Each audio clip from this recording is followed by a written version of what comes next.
ওরা ওই দুই একটা বিক্রি করে, আজকে আমরাই বালি পাই নাই। ইঞ্জিনিয়ার কিতা কয় ওইটুই কয়, বাস্তবে কোনোটা দেখায় না।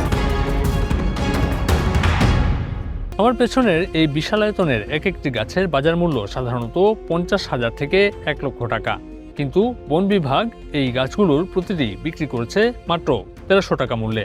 এমন অবাক করা কাণ্ডই ঘটেছে সিলেট সুনামগঞ্জ আঞ্চলিক মহাসড়কের 4 লেন প্রকল্পে।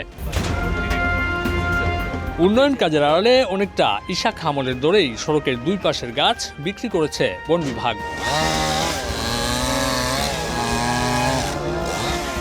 আকাশমণি, মেহগনি, রেন্টি, করই, জারল সহ অন্তত 19 প্রজাতির বেশি জাতের 5,125টি গাছ মাত্র 71,29,301 টাকায় বিক্রি করা হয়েছে টাঙ্গাইলের মধুপুরের শিমুল এন্টারপ্রাইজ নামের একটি প্রতিষ্ঠানের কাছে। এর সঙ্গে ভ্যাট ও আয়কর যোগ করেও প্রতিটি গাছের দর 2,300 টাকার বেশি দেখাতে পারেনি বন বিভাগ। মাত্র 226 টাকায় প্রতি ফুট কাঠ বিক্রি করার অভিযোগ উঠেছে বন বিভাগের স্থানীয় কর্মকর্তাদের বিরুদ্ধে। আর এই কাজ হাসিলে দরপত্রের অর্থরসিদ জালিয়াতিরও অভিযোগ করেছেন ব্যবসায়ীরা। নথিপত্রের হিসেবে গড়ে প্রতিটি গাছ বিক্রি হয়েছে মাত্র 1,391 টাকা দামে। এর মধ্যে আবার জ্বালানি বাদ দিলে প্রতিটি গাছের দর দাঁড়ায় 1,269 টাকায়। ইশাখা আমলের দরে কেনার সুযোগ পাওয়ায় এই গাছগুলো তাড়াহুড়ো করে কেটে সরিয়ে নিতে চলছে এমন বিরামহীন কর্মযজ্ঞ। রাতের আধারে খোলা ট্রাকের পরিবর্তে কাভার্ড ভ্যানে উঠিয়ে অন্যত্র নিয়ে যাচ্ছে ক্রেতা প্রতিষ্ঠান। সবগুলো লটের মাল আপনারাই পাইলেন কেন? ভাই আমরা সব তো পাই নাই। আমরা পাইছি বন বিভাগের 12টা নাকি 16টা এইরকম। নিলাম কবে হলো? নিলাম হচ্ছে 24 সালে। টেন্ডার তো আমাদের ওই জায়গায় লেখা আছে না, শিমুল এন্টারপ্রাইজ। শিমুল এন্টারপ্রাইজ তো আপনাদের কোম্পানি? জি, কোম্পানি। তো এটা একটা এত বড় একটা লটে এত টাকার মালামাল শুধুমাত্র আপনারাই পাইলেন, আর কোনো কোম্পানির সুযোগ পাইলো না, কারণটা কি? ওইটা তো আমাদের দেখার বিষয় না। আমরা তো এটার কোনো লেনদেন করি না, এটা করবে কোম্পানি নিয়ে। আপনার কোম্পানির লোক না? কোম্পানির লোক, আমরা তো লেনদেনের মালিক না। আমরা দায়িত্ব হইলো গাছ কাটটা দিতাম, যেমন মাল ফাটাইতাম, বিক্রি করতাম, ও দায়িত্ব আমরা আছে। আমরা তো বেতনদারি। ওপেন টেন্ডারে পাইছেন? জি জি, ওপেন টেন্ডারে। কাভার্ড ভ্যানে লুকায় নিয়ে যাচ্ছে? না, কাভার ভ্যানে না, মানে যে আপনার ডিস্ট্রিক্ট গাড়িতে যদি নিয়ে যাই, প্রশাসন তো ডিস্ট্রিক্ট গাড়িতে নিতে দেয় না, এর জন্য কাভার ভ্যানে নিয়ে যেতে বলে। লুকায় নিতে হয়? হ্যাঁ হ্যাঁ, এটা কি লুকানোর জিনিস? এটা কি ট্রাক না? তো বোঝা যাবে না ভিতরে কি আছে। ঠিক আছে, এটা তো এই জন্য গ্যাঞ্জাম হবে না। আমরা খুলিটা যখন দিব খোলা ট্রাকে, তখন তো এলোমেলো থাকে না মালটা। আপনারা একটা কোম্পানি মানে সবগুলা নিলাম পাইলেন কিভাবে? ওই সবগুলা, এই যেমন আমাদের কাছে তো কাগজ আছে আপনাদের, হ্যাঁ, সবগুলা নিলামের সবগুলা গাছে আপনারা পাইছেন টাঙ্গাইলের এখানে 4টা লট আছে, 4টা লট নেওয়া হয়েছে। হ্যাঁ, সবগুলাই আপনারা পাইছেন। হ্যাঁ, অন্য কোনো কোম্পানি পাইলো না, এটা একটা প্রশ্ন না? এটা প্রশ্ন তো এখন এটা আমরা কেমন করি? এটা তো উপর লেভেলের ব্যাপার, ওটা তো আমরা জানি। 4 লেন সড়ক নির্মাণ প্রকল্পের সুবিধার্থে সড়ক বিভাগের এই চিঠির প্রেক্ষিতে গাছগুলো কাটতে 2024 সালের 26 ডিসেম্বর দরপত্র আহ্বান করেছিল বন বিভাগ। তবে টেন্ডার প্রক্রিয়ায় টাঙ্গাইলের একটিমাত্র প্রতিষ্ঠানের কাছেই 11টি লটের 5,000-এর বেশি গাছ বিক্রি করে দেওয়ার ঘটনাটি নজরে আসে সময় সংবাদের। এরপরই শুরু হয় অনুসন্ধান। রীতিমতো টেন্ডার আহ্বানের দোহাই দিয়ে চালানো লুটপাটের অভিযোগ অনুসন্ধান করতে গিয়ে এই ভুক্তভোগীর দেখা পায় সময় সংবাদ, যিনি দরপত্রের শিডিউল ক্রয় করেও অর্থরসিদ জালিয়াতির অভিযোগ তুলেছেন কতিপয় বন কর্মকর্তাদের বিরুদ্ধে।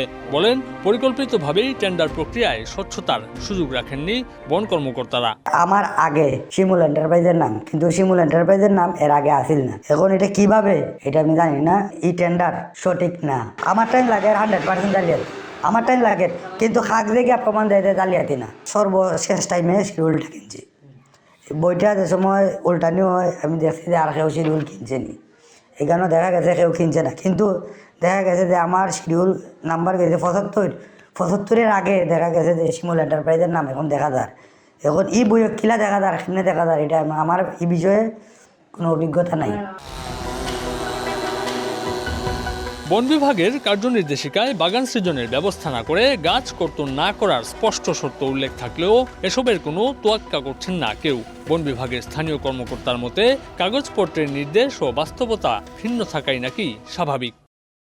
24 সালের 26 তারিখে আপনার দরপত্র আহ্বান করছেন। জি জি 2 বছর আগের মূল্যের সাথে যে এখনকার মূল্য আপনি তুলেন তাহলে তো স্বাভাবিক একটু খটকা লাগবে ভাই। মানুষজন বলতেছে যে এটা ব্যাপক একটা দুর্নীতি হয়েছে, এটা আপনাদের মধ্যকার এবং যারা টাঙ্গাইল থেকে কিনছে। কথাগুলো অসত্য, কারণ এখানে দুর্নীতির কোনো সুযোগই নেই। আমরা যখন পেপারে টেন্ডার কল করি, যারা যারা গাছের ব্যবসা করে তারা 10 ভাই টেন্ডার ড্রপ করে, যে সর্বোচ্চ দাম দেয় তাকে দিতে হয়, দিতে আমরা বাধ্য। এসব ছাড়াও কর্তন তালিকায় থাকা 5125টি গাছের মধ্যে 1636টিকেই কৌশলে জ্বালানি বা লাকড়ি হিসেবে দেখিয়ে অবশিষ্ট গাছের দাম কমানোর কৌশল অবলম্বন করেছে সিন্ডিকেট। এই লাকড়ির পরিমাণ দেখানো হয়েছে 12,486 মন, যার বাজার মূল্য প্রায় 25 লাখ টাকা। এ যেন শুভঙ্করের ফাঁকি। একটা পরিপূর্ণ গাছের দাম 1400 টাকা, এটা কিভাবে সম্ভব? আবার একই ব্যক্তি 11টি লটের কাজ পেয়েছেন, এটা স্পষ্টতই দুর্নীতি। আমাদের কাছে দৃশ্যমান মনে হয়েছে যে এটা অস্বচ্ছ একটা প্রক্রিয়ার মাধ্যমে সেটা কর্তন করা হয়েছে। এই শতবর্ষী গাছগুলোকে তারা 2টা ডিপার্টমেন্টের যুগসাজুষে জনগণকে এখানে না রেখে তাদের মতো করে এই গাছগুলোকে একটা মানে অস্বচ্ছ প্রক্রিয়ায় নিলাম দিয়েছেন। রাতের আধারে বড় বড় ট্রাক আসছে এবং এগুলা কিন্তু আবার লোড করে রাতেই কিন্তু সরিয়ে ফেলছে, যার ফলে সকলের মনেই একটা সন্দেহ যে এগুলা এত দ্রুত করছে কেন।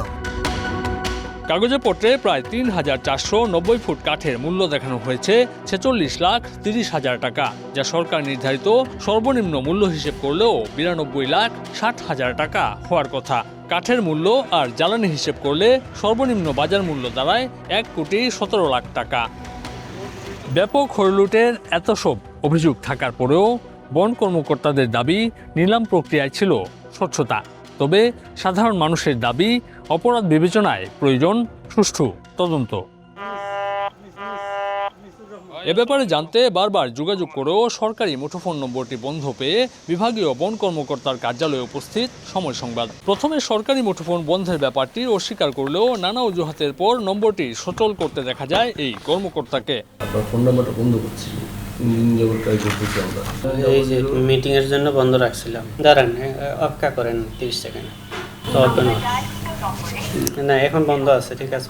নামাজের টাইমে বন্ধ করছিলাম, মসজিদে যাওয়ার সময়। আমাদের বেশিরভাগ বন কিন্তু ভারত সীমান্তে, তো আমরা যখন ওইদিকে যাই তখন আর আমরা নেটের মধ্যে পাবেন না। এখন তো ওই যে দুপুরে জোহরের নামাজ পড়তে গেলাম, যে তখন হাতে করে নিয়ে গেছি, বন্ধ করছি, আর ওপেন হয়নি। তবে ওই দিন কোনো তথ্য না দিয়ে 4 দিন পর দরপত্র সংক্রান্ত কাগজপত্র সরবরাহ করলেও এসব বিষয়ে ক্যামেরায় কোনো কথা বলতে চাননি তিনি। এদিকে প্রকল্পে যে কোনো ধরনের অনিয়ম দুর্নীতির অভিযোগ পেলে ব্যবস্থা নেওয়ার আশ্বাস সড়ক বিভাগের। 4 কিলোমিটার মহাসড়ককে ডেভেলপমেন্টের জন্য নিয়েছি এবং একই সঙ্গে শান্তিগঞ্জে ইউনিভার্সিটিকে কেন্দ্র করে, ইউনিভার্সিটি এরিয়া প্লাস উপজেলা পরিষদকে কেন্দ্র করে আমরা ওখানে আরও 2 কিলোমিটার আমরা 4 লেনে রিজিড পেভমেন্ট বর্তমানে কাজ চলমান রয়েছে। সড়কে বেশ কিছু গাছ ছিল এবং যেগুলো আমরা বর্তমানে কাটার প্রক্রিয়াতে বন বিভাগ শুরু করেছে এবং পিডিবি পোল সরাচ্ছে। তো আশা করি ওই মানে গাছ বৃক্ষ কর্তন এবং পোলগুলি যদি তাড়াতাড়ি রিমুভ হয়ে যায় তাহলে কাজের গতি আরও বৃদ্ধি পাবে এবং যদিও এটার সময় নভেম্বর 2027 পর্যন্ত রয়েছে, বাট আমরা আশা করতেছি হয়তো বছর খানিকের মধ্যে এটা আমরা শেষ করে দিতে পারবো। সিলেট সুনামগঞ্জ আঞ্চলিক সড়কের 4 লেন উন্নীতকরণ প্রকল্পের এই কাজটি 224 কোটি টাকায় মূল শহর থেকে সিলেট অভিমুখে প্রায় 4 কিলোমিটার এবং শান্তিগঞ্জ অংশে 2 কিলোমিটার আরসিসি ঢালাই চলছে। সড়ক বিভাগ জানিয়েছে 2027 সালের নভেম্বরের মধ্যে কাজটি শেষ করার কথা। এটি শেষ হলে বদলে যাবে মূল শহরের দৃশ্যপট। এই অংশ ছাড়াও রানীগঞ্জ হয়ে ঢাকায় যাওয়ার পথে সড়ক প্রশস্তকরণের কাজও করছে সড়ক বিভাগ। তবে প্রকল্পে গাছ কাটা থেকে শুরু করে নানা অনিয়ম দুর্নীতির অভিযোগ উঠে শুরু থেকে।